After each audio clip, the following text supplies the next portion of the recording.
Жоро, да те питам нещо. Какво прави родителя, когато не може да се справи с някакъв проблем в отношенията с децата? Хваща се за главата, отива да спортува. Да спортува? Не те питам ти какво прави.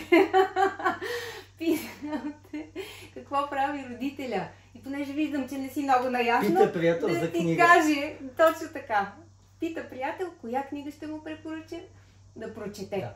По принцип препоръчваме няколко книги за родителство впечатляващи, се реферираме към тях, представили сме модела, но се надяваме и тази книга да ви помогне. 17 супер конкретни принципа, валидирани, с примери от гост-лектори, с много допълнителни материали под формата на QR-кодове.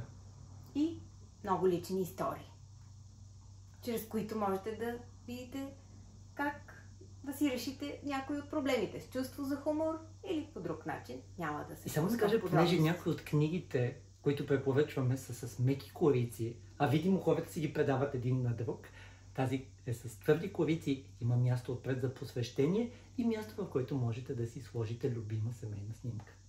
Купете си я. Не, това не